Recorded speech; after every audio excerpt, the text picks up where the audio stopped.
Baik, terima kasih. Selamat malam teman-teman, Bapak, Ibu semuanya yang hadir pada malam hari ini di Sekolah Agama. Saya ucapkan banyak terima kasih karena selalu ini ya, setia menemani ICRP untuk melaksanakan kegiatan sekolah agama setiap 2 minggu sekali ya di ICRP. Malam ini kita akan berbicara tentang instrumen HAM internasional dan nasional. Ada 2 narasumber yang akan menemani diskusi kita malam hari ini. Yang pertama dengan Mas Muhammad Subhi Azhari, bisa panggil Mas aja kan, masih muda ya Mas ya. Cie.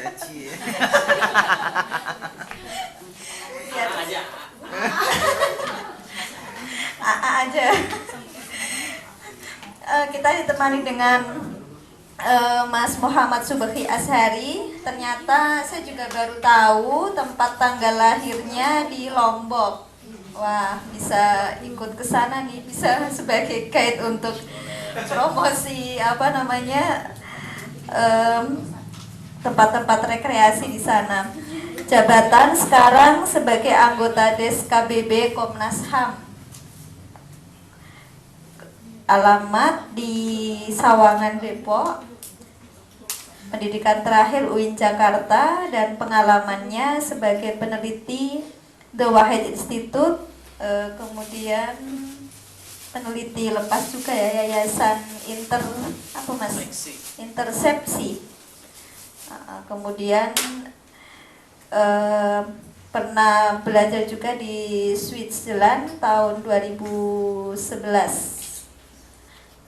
Tidak diragukan lagi pengalaman beliau, apalagi sekarang beliau sebelum di Komnas HAM juga sudah aktif di isu-isu kebebasan beragama. Nah, kemudian sekarang lebih mantap lagi karena beliau di Komnas HAM sebagai Des KBB juga di Komnas HAM. Lebih jelasnya karena hanya 30 menit yang bisa diberikan waktu untuk presentasi, silakan Mas Subhi untuk menyampaikan presentasinya.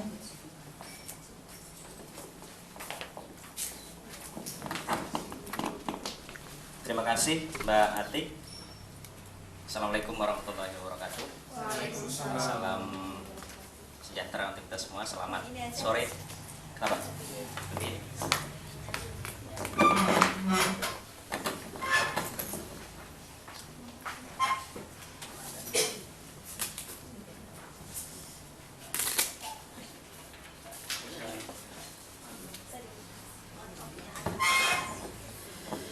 Pertama saya ingin menyampaikan terima kasih pada teman-teman ICRP yang mempercayakan saya untuk hadir di pertemuan yang ketiga ini ya. Yang ketiga pasti sebelum-sebelumnya sudah banyak juga kita memperoleh informasi mengenai isu-isu yang lain ya. Dan pada malam hari ini saya diminta untuk menyampaikan satu materi tentang instrumen HAM ya, terutama yang di Indonesia ya, karena ada satu lagi Mas Hafiz ya yang internasional, jadi dia yang bagian-bagian yang bule-bule ya, kalau saya yang domestik saja. Karena itu saya bikin PowerPoint judulnya Domestifikasi HAM di Indonesia. Saya juga nggak paham ini maksudnya apa. Ini gaya aja, biar gaya aja. Jadi memang selama mungkin dari 98 ya paling tidak ya, 98, 97, 98 sampai sekarang ini ada sekitar mungkin 15 tahunan ya. Kita sudah memasuki periode yang bisa disebut sebagai periode rezim hak asasi manusia. Jadi ada proses domestifikasi dari HAM itu sendiri, karena kan banyak kita dengar bahwa HAM ini kan produk dari Barat, produk pemikiran Barat yang ditularkan atau yang diinfiltrasi ke berbagai negara, termasuk Indonesia gitu ya. Dan kita salah satu negara yang memang kemudian pada akhirnya menganut rezim HAM ini, mau tidak mau gitu ya. Meskipun banyak juga pihak yang yang resisten atau yang tidak sepaham dengan rezim HAM ini, tapi kita harus mengakui bahwa Indonesia adalah salah satu anggota PBB yang harus yang harus mengikuti norma-norma hak asasi manusia, karena norma hak asasi manusia ini menjadi salah satu muatan di dalam instrumen-instrumen HAM internasional gitu ya. Kalau di PBB itu kita disebut sebagai state party, sebagai negara pihak yang harus tunduk kepada semua aturan yang ada di dalam Perserikatan Bangsa-Bangsa itu. Nah, mungkin saya tidak akan terlalu banyak berbicara tentang instrumen internasional. Saya akan coba melihat gitu ya, di Indonesia sendiri seperti apa sih proses domestifikasi atau proses pelokalan gitu ya, pelokalan dari hak asasi manusia ini. Jadi memang ada beberapa tahapan yang bisa kita lihat ya. Jadi kalau saya bagi itu paling tidak ada 3 ya, ada 3 tahap ya. Pertama, tahap di mana HAM itu mulai diperkenalkan, mulai diintrodusir gitu ya, diperkenalkan. Kemudian HAM itu ini tahap pertama. Tahap kedua itu mulai dijadikan sebagai instrumen norma-norma hukum di Indonesia.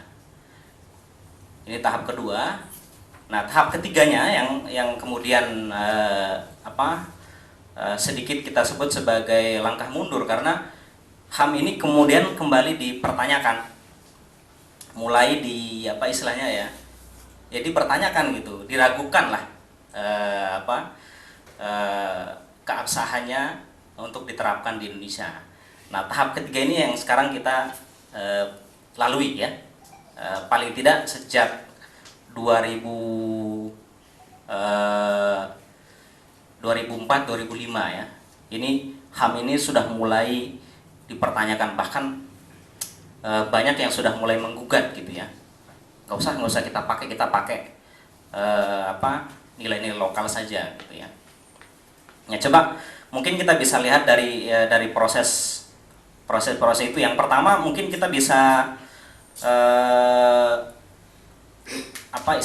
bisa kita bagi proses itu sebetulnya dalam ketatanegaraan kita.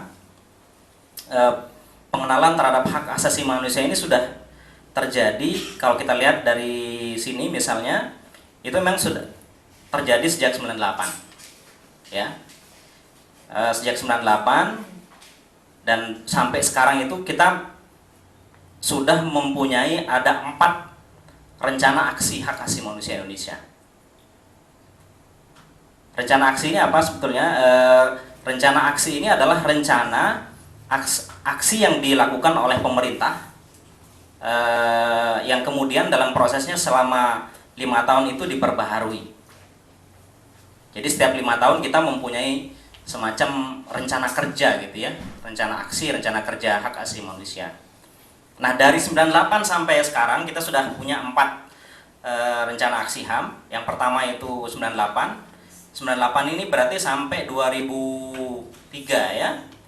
Kemudian yang kedua itu 2004 sampai 2009, 2011, 2014, 2015 sampai 2019. Nah, yang terakhir ini yang kemarin belum lama dikepreskan oleh Jokowi. Jadi inilah yang kemudian menjadi dasar dari proses pelokalan atau domestifikasi dari hak asasi manusia di Indonesia. Jadi betul-betul ada landasan hukumnya. Jadi negara betul-betul menjadikan instrumen HAM ini sebagai salah satu sumber gitu ya, salah satu sumber di dalam perumusan perundang-undangan dan termasuk proses ketatanegaraan di Indonesia. Karena itulah kemudian RAN-HAM ini selalu disahkan melalui Kepres atau peraturan presiden ya. Kalau kita lihat yang dua pertama itu pakai Kepres, kemudian setelah 2004 2009 itu menggunakan peraturan presiden ya. Jadi ada perubahan di dalam penamaan ya, penamaan keputusan presiden. Tapi sama levelnya sama dia. Sama menggunakan peraturan presiden. Nah, di dalam RAN-HAM ini dijelaskan langkah-langkah apa yang harus dilakukan selama 5 tahun. Jadi 2008 misalnya ada proses misalnya di dalam Kepres 2008 itu disebutkan salah satunya misalnya harus melakukan ratifikasi terhadap peraturan instrumen-instrumen internasional misalnya. Kemudian ada juga di dalamnya menyebutkan tentang pendidikan HAM. Tidak ada 4 kalau nggak salah, ada 4 item yang harus dilakukan selama 5 tahun. Nah kemudian setelahnya dievaluasi, dirumuskan lagi langkah-langkah selama 5 tahun. Nanti mungkin teman-teman bisa lihat misalnya yang diputuskan melalui Perpres yang terakhir ini, yang 75 2015 ini, nanti teman-teman bisa lihat apa saja tahapan-tahapan yang ada di dalam RAN-HAM sampai 2019 gitu ya. Nah, coba mungkin kita bisa lihat dari keempat RAN-HAM ini apa saja yang sudah dicapai di Indonesia dalam konteks instrumentalisasi dari hak asasi manusia ya. Nah ini saya coba mengidentifikasi setidaknya ada sekitar 17 ya, 17 instrumen yang sudah kita miliki. Banyak sekali ya. Yang pertama itu mulai dari Undang-Undang Dasar. Di dalam Undang-Undang Dasar sendiri ini ada 1, 2, 3, 4, 5, 6, 7, 8, 9, 10, 11, 12, 13 pasal. 13 pasal di dalam undang-undang kita ya. Kalau misalnya kita rinci, itu ada sekitar 40 hak konstitusi. Jadi cukup banyak ya. Di konstitusi kita ada sekitar 40 hak konstitusi yang semuanya itu berkaitan dengan hak asasi manusia ya. Ada hak hidup, hak bekerja, hak berekspresi, termasuk salah satunya hak beragama. Nah, yang menarik adalah ternyata ratifikasi instrumen internasional tentang hak asasi manusia itu kita sudah mulai sejak tahun 84, teman-teman. Jadi ketika Soeharto lagi jaya-jayanya, kita justru sudah meratifikasi CEDAW, Covenant Diskriminasi Against Women ya. Jadi ini menunjukkan gerakan perempuan itu sangat maju dulu. Sampai teman-teman perempuan itu bisa mendesakkan pemerintah yang ketika itu sangat dominan ya, sangat otoritarian untuk meratifikasi CEDAW. Ya.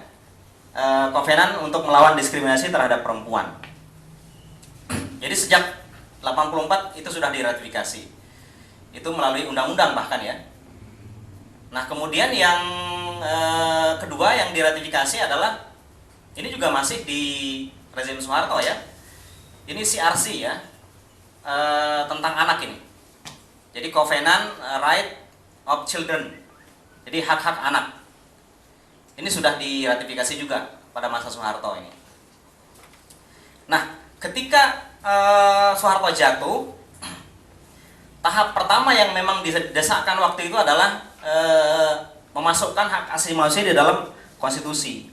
Karena itulah kemudian lahirlah TAP MPR ini, TAP MPR nomor 17 ya, tahun 98 tentang HAM. Jadi inilah yang pertama kali muncul di dalam rezim reformasi instrumen HAM di Indonesia. Ini yang paling pertama. Jadi salah satu hasil dari reformasi adalah TAP MPR ini. Waktu itu kan TAP MPR itu masih masih dianggap, masih diposisikan sebagai salah satu sumber hukum ya. Kalau sekarang tidak diakui lagi. Jadi waktu itu masih gitu ya. Nah, di dalam tap MPR inilah kemudian dirumuskan apa saja yang harus dilakukan oleh pemerintah gitu ya. Apanya nih? Laser. Oke. Nggak usah ditunjuk, udah ini kok. Nah, kemudian setelah itu yang berikutnya diratifikasi adalah ratifikasi CAT ya, Covenant Against Torture ya, anti penyiksaan. Ini melalui Undang-Undang Nomor 5. Jadi yang pertama kali diratifikasi adalah Covenant tentang anti penyiksaan ya. Itu juga melalui undang-undang. Saya mungkin nggak usah bahas satu persatu ya. Nanti mungkin teman-teman bisa lihat ininya ya. Kemudian selanjutnya adalah ratifikasi pengesahan konvensi ILO ya. Ini tentang perburuhan. Ini tahun 98 juga melalui Kepres. Kemudian tahun 99 yang pertama kali lahir adalah Undang-Undang tentang HAM. Nah, ini juga menjadi salah satu tonggak domestifikasi HAM ya. Karena Undang-Undang HAM ini kemudian memperkuat posisi kelembagaan dari Komnas HAM ya. Kemudian yang berikutnya lahir adalah ratifikasi tentang ICER. ICER ini tentang anti diskriminasi rasial ya. Berbasis rasial ya. Kemudian yang berikutnya adalah Undang-Undang Nomor 26 tahun 2000 tentang Pengadilan HAM. Nah, ini memperkuat Undang-Undang 39. Jadi Undang-Undang 26 2000 ini mengkhususkan pengadilan HAM terhadap pelanggaran HAM yang berat. Jadi kita tahu kan pelanggaran HAM itu nggak bisa diadili. Di Indonesia itu nggak bisa kita mengadili orang melanggar HAM itu nggak bisa diadili. Yang bisa diadili kan pelanggaran pidana, ya kan? Kalau pelanggaran HAM gimana? Nggak bisa. Misalnya kita nggak pernah lihat kan ada misalnya Satpol PP yang merubuhkan masjid misalnya ya, tanpa dasar yang jelas diadili. Pernah nggak teman-teman lihat selama ini? Nggak ada kan?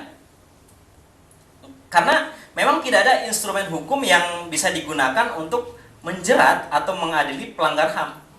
Nah, tapi dengan adanya Undang-Undang 26 tahun 2000 ini, pelanggaran HAM itu bisa diadili. Tetapi yang bisa diadili hanya pelanggaran HAM berat, gitu ya. Dan yang disebut pelanggaran HAM berat ini hanya ada dua, genosida dan pelanggaran terhadap kemanusiaan, ya. Jadi hanya dua gitu. Dan di Indonesia ini kan belum pernah ada pelanggaran HAM berat, itu belum pernah ada, kan belum pernah ada genosida atau pelanggaran terhadap kemanusiaan ya, belum pernah ada. Dan kalau kita baca, nah ini emang kelihayan ya dari para perumus undang-undang ini. Jadi dibuatlah kriteria-kriteria yang sangat berat untuk dapat menjerat pelanggaran HAM yang berat, gitu ya. Jadi ada 4 elemen yang harus dipenuhi dan itu sangat berat. Misalnya sistematis, meluas, gitu ya. Ada 4 pokoknya. Teman-teman mungkin sudah hafal juga, gitu ya. Jadi sangat berat untuk bisa mengadili.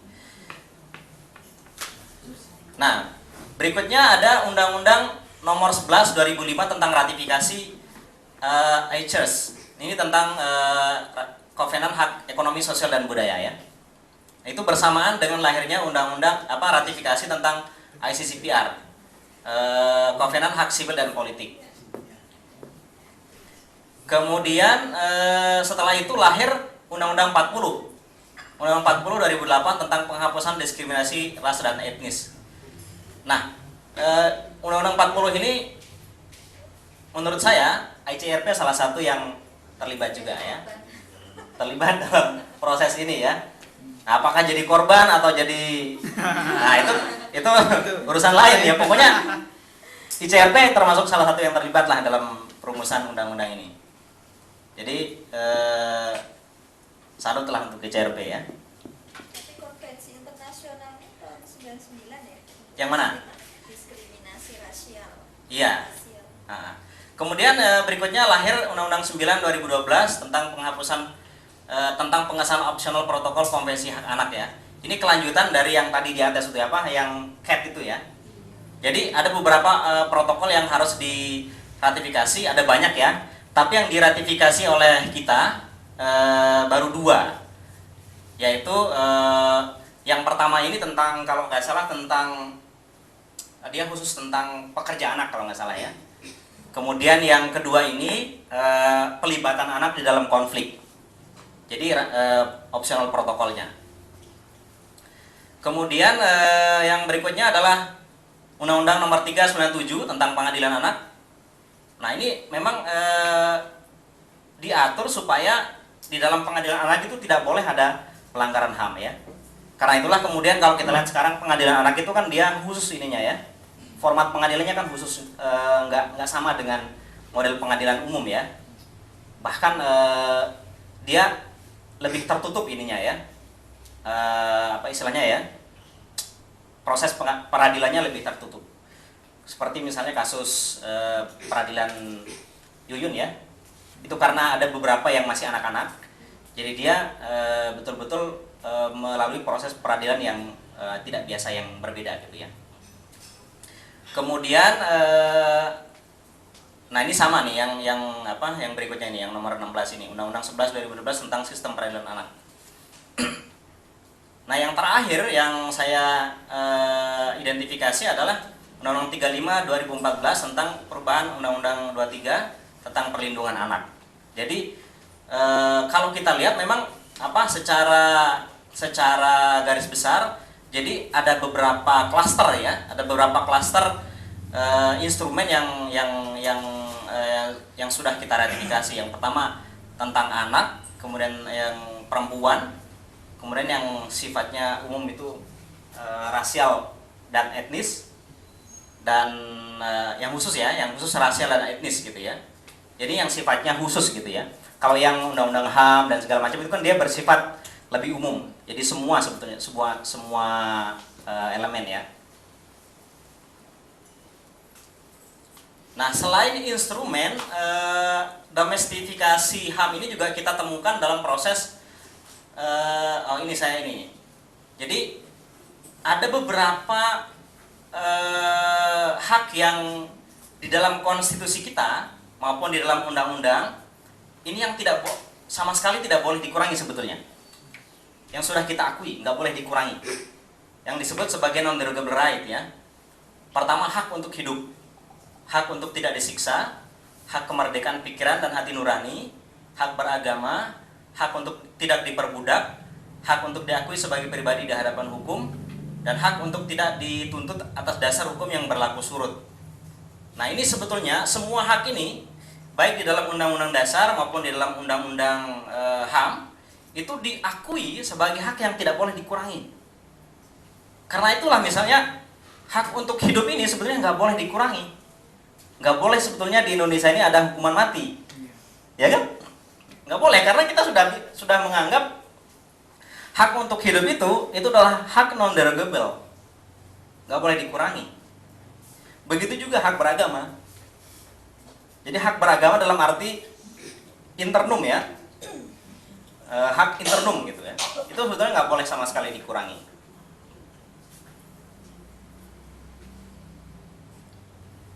Kenapa saya garis bawahi yang non-derogable right ini? Karena kita selama ini seolah-olah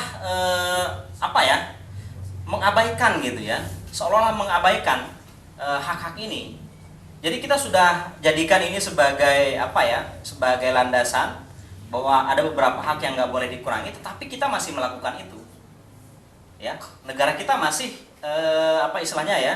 memberlakukan undang-undang yang membatasi hak-hak ini. Ya. Nah yang berikutnya ini ada proses pelembagaan ya. Jadi selain instrumentalisasi HAM melalui peraturan perundang-undangan, juga ada proses pelembagaan. Yang pertama itu Komnas HAM. Nah ini lahir paling dulu ini tahun 1993. Ini juga masa Soeharto ini. Nah, yang kedua 98 ya. Nah, kalau Komnas Perempuan ini memang lahir dari kasus 98 ya. Jadi kerusuhan 98 di mana banyak sekali perempuan yang menjadi korban waktu itu, yang kemudian mendesakkan lahirnya satu lembaga yang khusus menangani korban-korban pelanggaran HAM perempuan ya. Karena itulah lahir Komnas Perempuan. Nah, yang paling muda itu KPAI. Ini tahun 2003. Nah, yang keempat ini Kementerian Hukum dan HAM ini teman-teman kalau tahu ini yang mendirikan ini adalah pendiri CRP ini. Ya, tematik ya. Ada yang tahu nggak ini pendirinya siapa? Yang nomor 4 ini. Ini pendiri CRP yang mendirikan. Hah? Gus Dur. Tapi seknek-sekneknya Pak Jokowi. Ya dua-duanya berarti ya. Jadi yang mendirikan ini waktu itu Gus Dur karena waktu dia presiden ya. Jadi dia membentuk Kementerian Hukum dan HAM.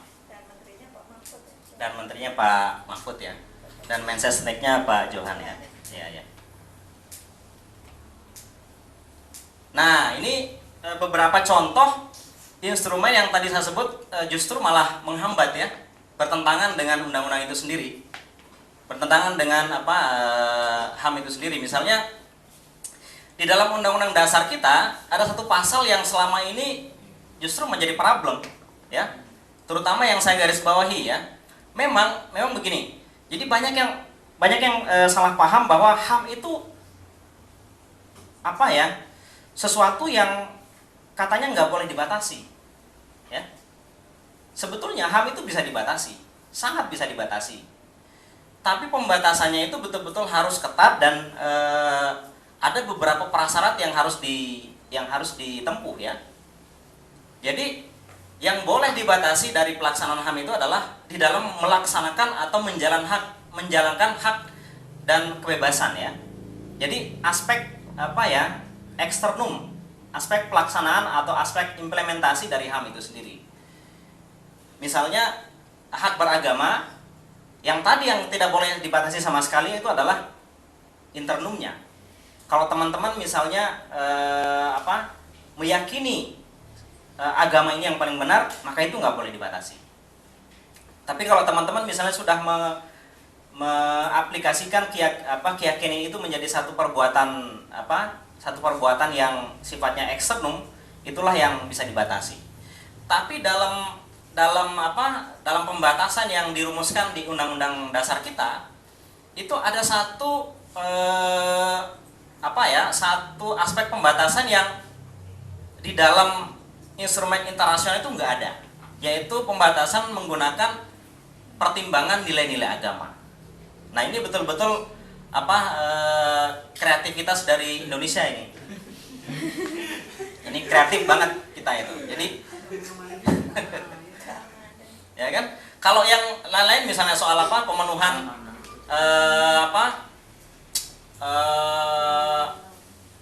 moral publik, keamanan, ketertiban, kemudian pertimbangan hak orang lain itu di instrumen internasional memang ada, memang disebutkan. Tapi yang nilai-nilai agama itu betul-betul kreativitas Indonesia. Jadi itu hebat. Nah, tapi kalau coba kita ini ya, saya coba cari-cari apa sih yang dimaksud nilai-nilai agama itu. Saya coba ketika Ulisin minta saya coba cari-cari ini ketika perumusan pasal ini di MPR, yang dimaksud nilai agama itu apa sih gitu ya. Saya cari di ininya itu nggak ada. Saya cari di ada kan risalah ininya ya, risalah sidang MPR waktu itu di dalam amandemen Undang-Undang Dasar itu nggak ketemu. Jadi apa sih yang dimaksud nilai agama itu nggak ketemu. Jadi hanya ada satu penjelasan yang waktu itu disampaikan oleh Hamdan Zulfa. Hamdan Zulfa ini dia kan waktu itu anggota MPR ya, mantan ketua MK kita. Jadi dia mengatakan, udahlah, kan agama itu nggak ada yang niatnya buruk gitu. Pokoknya semua agama itu kita yakini bener lah gitu. Nah itulah penjelasannya itu. Hanya itu yang saya temukan itu penjelasan dari MPR itu. Ya, itu ini memang salah satu klausul yang menurut saya paling aneh gitu ya, karena nggak ada penjelasannya. Jadi sampai sekarang kemudian nilai-nilai agama ini bebas ditafsirin, siapa saja boleh nafsirin, gitu ya. Siapa yang agamanya merasa dinodai, dia bisa menggunakan nilai ini, karena nggak ada penjelasannya. Jadi semua orang kemudian menggunakan itu sebagai, bahkan MK sendiri dalam beberapa kali judicial review ya, dia menggunakan nilai-nilai ini juga secara serampangan gitu ya, secara semena-mena. Pokoknya tafsirnya MK ini bertentangan dengan nilai-nilai agama. Makanya itu maka undang-undang ini batal atau tidak batal gitu. Misalnya judicial review tentang pornografi ya, undang-undang pornografi, dia juga menggunakan nilai-nilai agama. Kemudian kalau nggak salah judicial review tentang PNPS dan undang-undang perkawinan itu. Yang di luar nikah itu. Ya, dia juga menggunakan nilai-nilai agama. Jadi karena nggak ada penjelasan, jadi setiap orang itu kemudian menggunakan tafsirnya sendiri-sendiri. Nah ini hebatnya lagi Indonesia begitu tuh. Nah ini kemudian menghambat proses domestikasi HAM itu sendiri. Yang kedua, ada Undang-Undang Nomor 23 Tahun 2006 tentang Administrasi Kependudukan ya. Nah ini ada beberapa pasal yang menurut saya bermasalah ya, yang menghambat ya. Salah satunya misalnya pasal 62 ayat 2. Di sana disebutkan keterangan mengenai kolom agama sebagaimana dimaksud pada ayat 1. Maksudnya kolom agama di dalam KTP ya. Bagi penduduk yang agamanya belum diakui sebagai agama berdasarkan ketentuan peraturan perundang-undangan, atau bagi penghayat kepercayaan tidak diisi tetapi tetap dilayani dan dicatat dalam database kependudukan. Nah ini yang saya garis bawahi, agamanya belum diakui sebagai agama. Nah ini juga satu kalimat yang sangat multitafsir, dan inilah satu-satunya undang-undang yang menyebutkan ada agama yang belum diakui, gitu ya. Nah, saya coba cari penjelasan dari pasal ini juga nggak ada. Jadi apa yang dimaksud agama yang belum diakui itu juga nggak ada. Memang kita kan selama ini selalu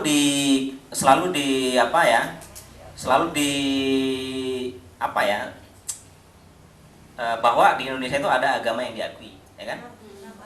Ada lima ya, ada 5, kemudian naik ada tambah 1 gitu ya. Nah itulah yang kemudian dimasukkan oleh DPR menjadi agama yang belum diakui. Jadi ada beberapa agama yang sudah diakui, yang di luar itu berarti belum diakui gitu ya. Jadi mungkin teman-teman ada agamanya yang belum diakui di sini ya.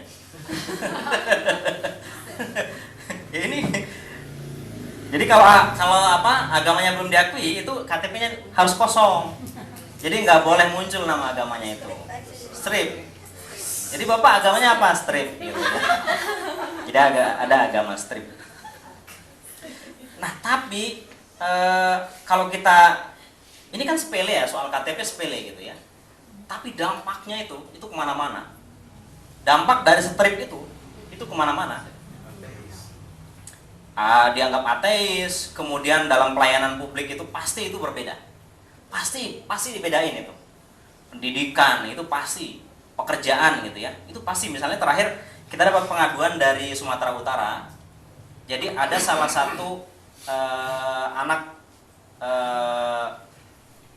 warga Parmalim di sana yang tes masuk TNI. Itu tes awal-awalnya sudah lolos semua. Tapi ketika pada tahap pada tahap berikutnya dia mau dilihat KTP-nya kosong gitu ya. Itu gagal masuk gitu ya. Ya karena itulah, karena agamanya strip itu. Nah kemudian ada lagi nih, nah kalau ini jelas ini ya, Undang-Undang PNPS ini saya bisa ceritakan. Jadi kita menafsirkan agama itu nggak boleh di sini, ya kan? Yang dilarang itu melakukan kegiatan keagamaan yang menyerupai. Jadi menyerupai itu dilarang. Apalagi sama gitu, pokoknya menyerupai itu dilarang karena itu dianggap sebagai menodai atau menafsirkan. Jadi orang melakukan penafsiran terhadap agama itu nggak boleh di Indonesia itu. Jadi undang-undang ini betul-betul apa istilahnya ya, berusaha untuk membunuh kreativitas kita di dalam beragama. Jadi kalau saya kan Islam, kalau Al-Quran mengatakan bahwa Al-Quran itu cocok di semua zaman dan semua tempat, ya kan? Nah ini dibantah sama undang-undang ini, karena nggak boleh ditafsir kan? Ya kan? Kan supaya Al-Quran itu cocok di dalam semua tempat dan segala zaman kan harus ditafsir, ya kan? Kalau dia cocok di Indonesia, di Arab Saudi, di mana kan dia cocoknya itu karena ada tafsir. Nah itu dibantah sama pasal ini. Ini lebih tinggi dari Al-Quran.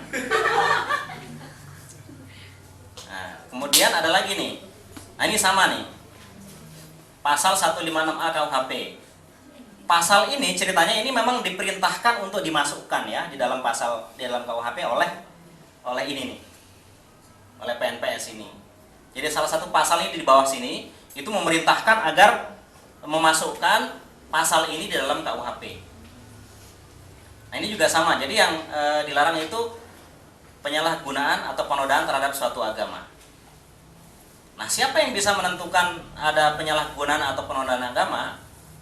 Ya itu terserah pemerintah. Jadi siapa yang menurut pemerintah itu bisa mewakili umat beragama, itulah yang dijadikan sebagai acuan ya. Kalau di Islam itu ya pasti MUI gitu ya.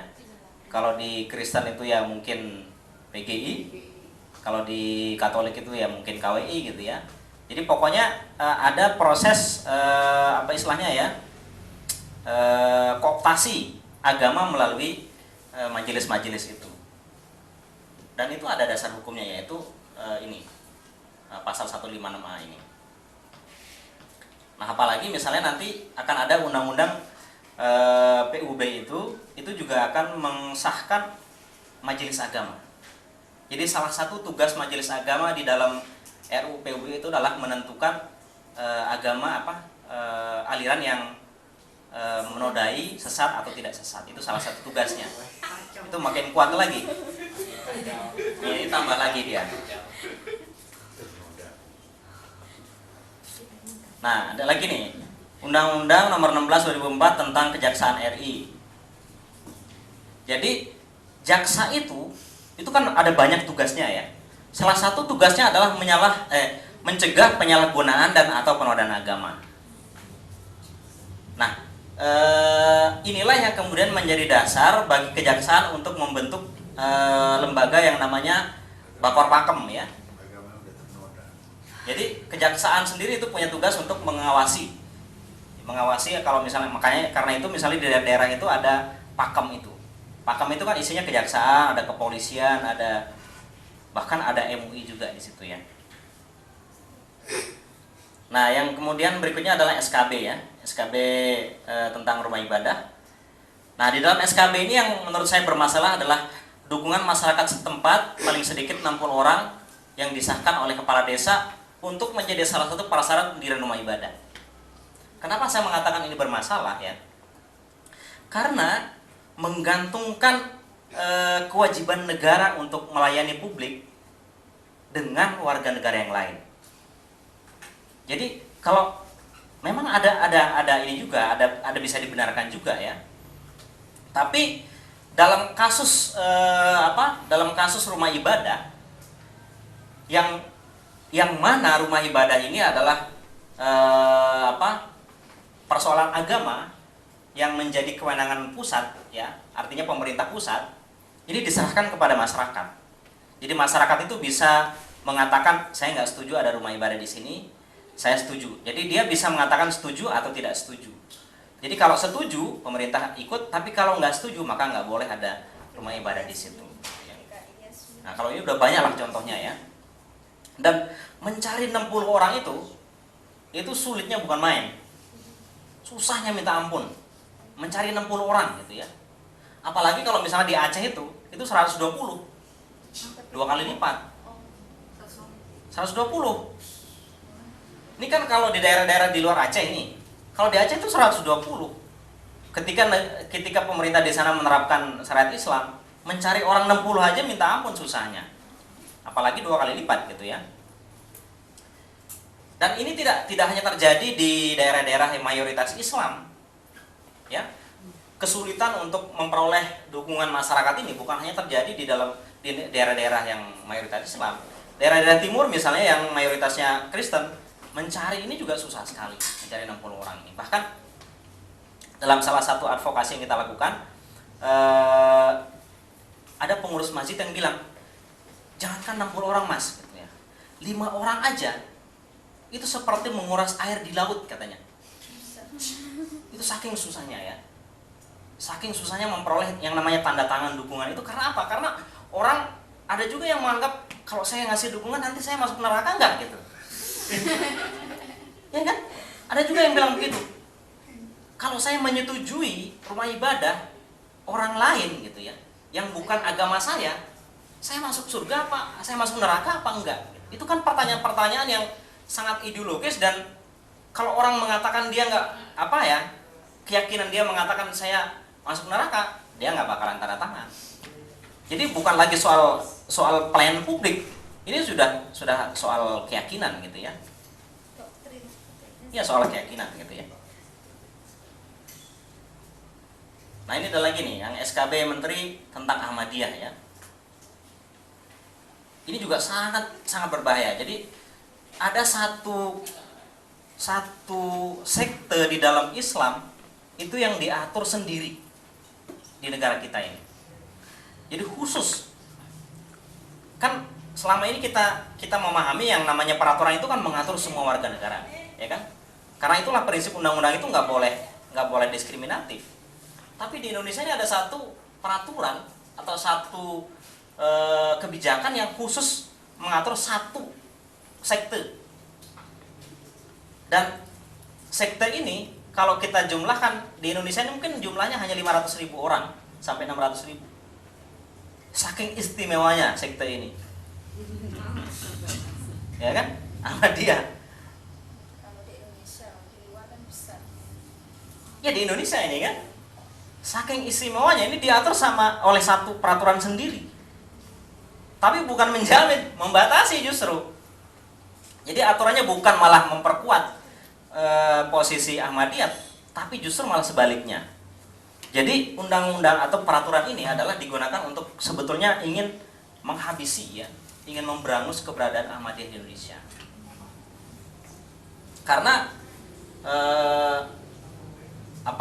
penafsiran atau pemahaman dari Ahmadiyah betul-betul sebagai pelanggaran pidana ya. Nah ini satu lagi undang-undang tentang ITE. Ini memang kalau kita lihat agak sedikit netral ya. Misalnya menyebarkan informasi yang ditujukan untuk menimbulkan rasa kebencian dan permusuhan individu terkait dengan SARA gitu ya. Memang kebencian atau permusuhan ini bisa diukur ya. Semuanya bisa diukur. Jadi kalau orang misalnya posting atau misalnya bikin status di FB atau di blog atau di apa yang jelas-jelas menimbulkan permusuhan, itu semua udah bisa dijerat dengan undang-undang ini. Atau misalnya website-website radikal itu semua udah bisa dijerat. Tapi dalam prakteknya undang-undang ini juga sering digunakan untuk menjerat posting-posting yang sebetulnya nggak sampai kepada tahap permusuhan atau kebencian. Jadi tahap posting-posting yang sederhana, yang biasa, misalnya saya ini nggak mengakui agama loh, misalnya kita posting gitu ya, itu bisa dijerat itu.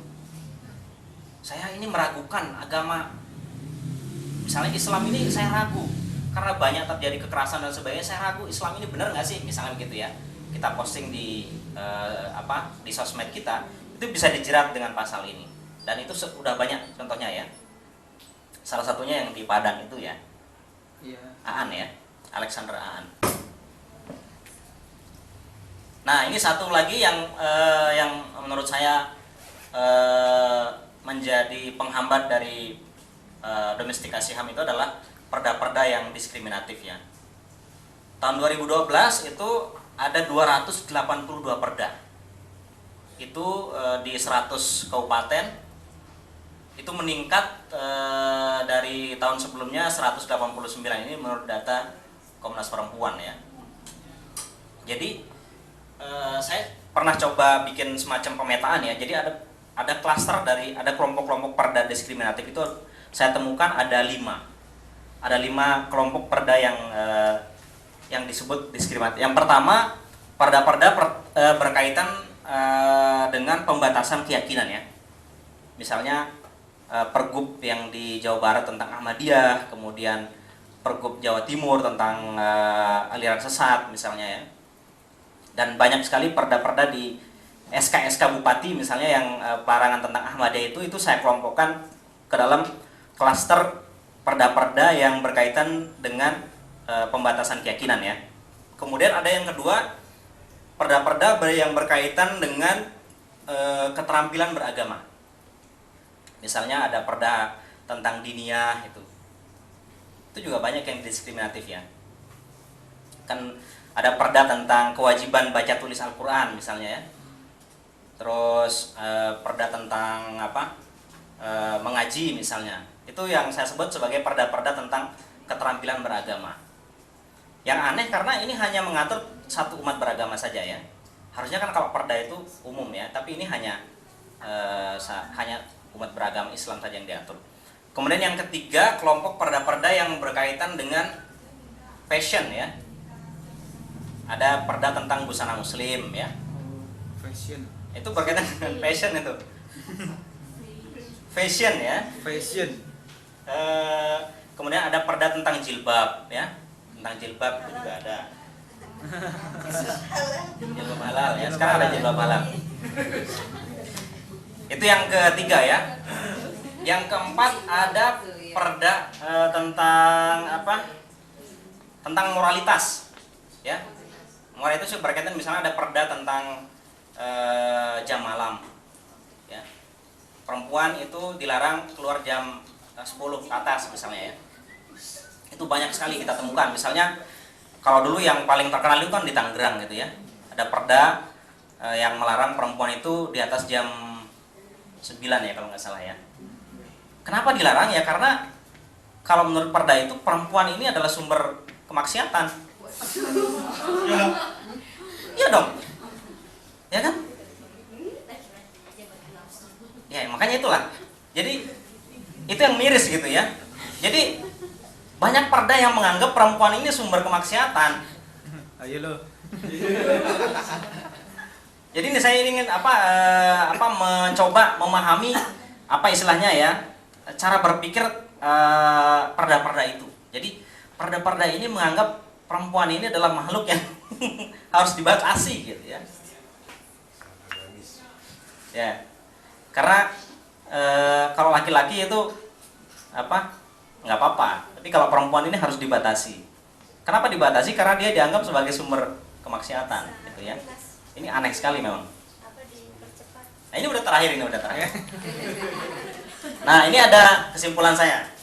Jadi kesimpulannya yang pertama, memang kalau kita landasan normatif HAM di Indonesia ini sebenarnya sudah sangat kuat ya.